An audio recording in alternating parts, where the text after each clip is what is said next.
Hello guys, welcome to another video. I'm out on the Jurassic South Coast today hunting for probably the best firelighting equipment from back in the Paleolithic times. Let's get into it.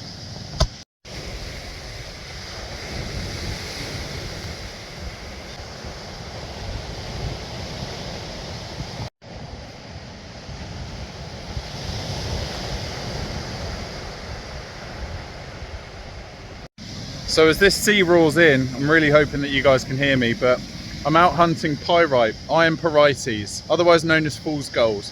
It's a Stone Age firelighting striking kit that you can use to get a fire going. Just look at all this, years and years and years of shale build up. All the oil and the rugged coastline, look at it, it's absolutely stunning. I mean, there is just fossils absolutely everywhere, tons of these little ammonites. 40 to 70 million years old, just absolutely everywhere. Wherever you look, it's stunning.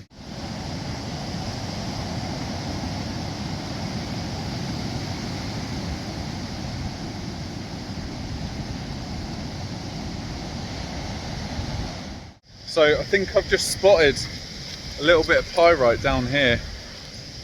Iron pyrites, otherwise known as fool's gold. There she is, lovely little nodule.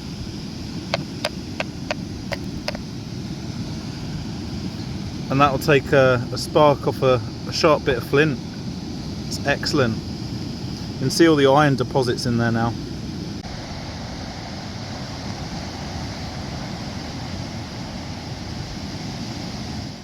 I mean, everywhere you look, there is just pyrite nodules. Some more down here, look.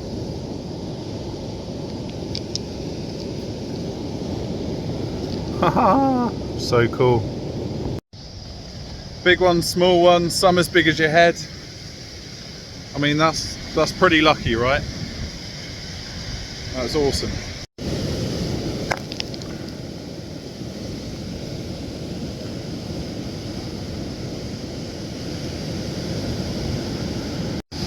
You can just see the cubic mineral structures here as well. So cool. So pyrite has been used for the best part of 2 million years for firelighting, if not longer. And it's really abundant on this sort of South Jurassic coast. We've got two Jurassic coasts in the UK, one in the northeast and one down here in the southwest, Dorset and Devon. And it's absolutely stunning. So we've got this kind of topography on the map from the southwest all the way up in a right hand side diagonal format, going all the way up to the northeast coast around Scarborough, and it's Jurassic in its topography. So they're the two best spots to find pyrite in the UK. It can be found inland, but in the UK, the topography suits is better suited just to the coast, really. Places like Africa and Australia, you can get some inland, but it has to be the right conditions over millions and millions of years. So, again, on the coast is where I am today. There's a nice little bit of beach chert here, bit of beach flint. I wonder if we can get a spark to demonstrate the firelighting properties of the pyrite. Let's give it a go.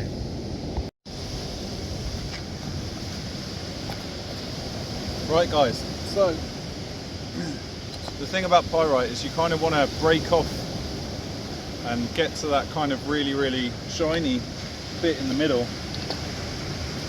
So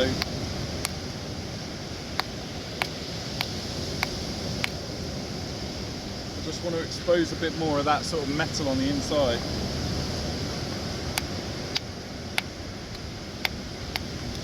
We're already getting sparks just breaking it, so that's a good sign.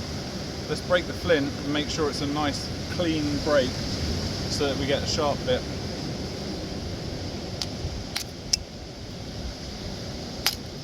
There we go. That should work.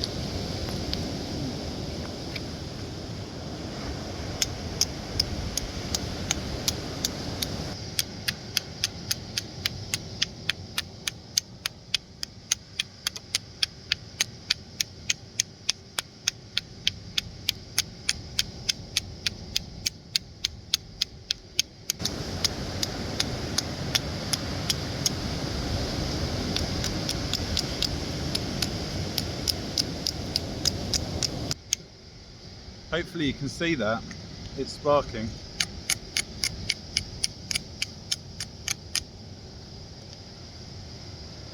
Let's try pyrite on pyrite.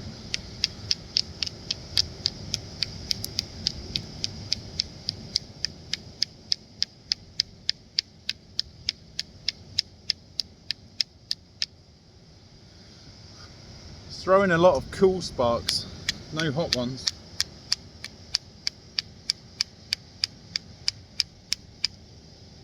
I'm really hoping you can see that. It actually throws the sparks down. So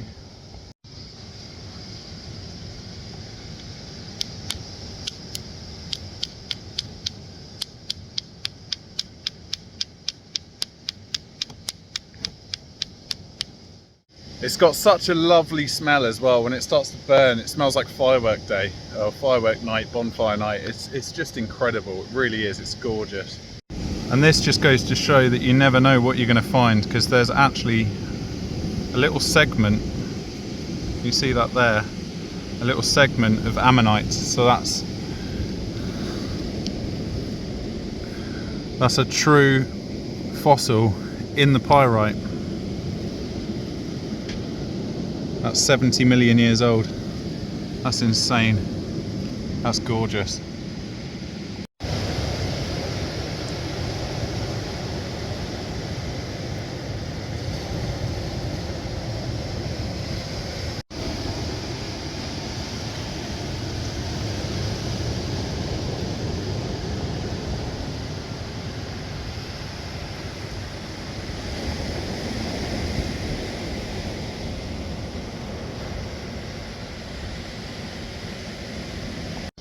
Now, I am by no means a geologist or a fossil freak in any stretch of the imagination whatsoever. I'm a bushcrafter and amateur sort of primitive technologist, experimental primitive technologist. So the purpose of today was just basically to try and find something that I can use to start a fire in a primitive method from back in the Stone Age.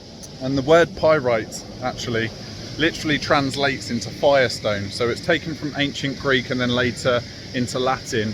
The Greek word being pyro, pyra, so again fire, and then lithos, lithos. So I am Pyrites, I am pyrite, Pyrites. So it again comes from fire and then stone, lithos, lithos is stone. So that's where we get lithics from. It's just really fascinating that obviously, you know, a million years ago, right up into a few thousand years ago, we were using this very regularly to start our fires in conjunction with flint, in conjunction with other bits of pyrite, amadou, horse's hoof fungus, that kind of thing as well. So any tinder fungus to start fires. And it's really, really fascinating to be able to find it today in 2024 down on the beach. It's awesome.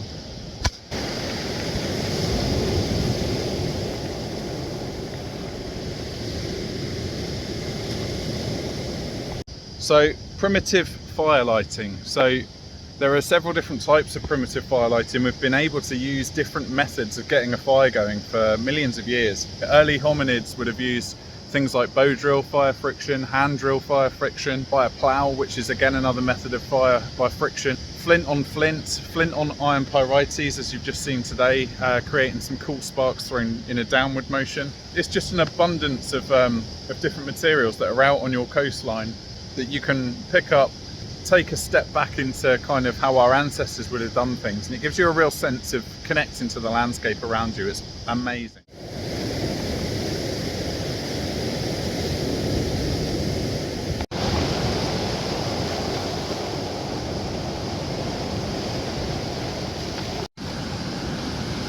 This one is gorgeous. You can see all that iron deposits.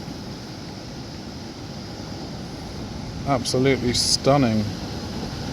All the bubbles, look. I mean, just look at that absolutely stunning landscape. Mother Nature's out in full force in this sunset. Right guys, that's the end of the video. Hope that you've enjoyed that one. If you have, give it a little like below. Don't forget to subscribe if you're new to the channel, and I'll see you again next week.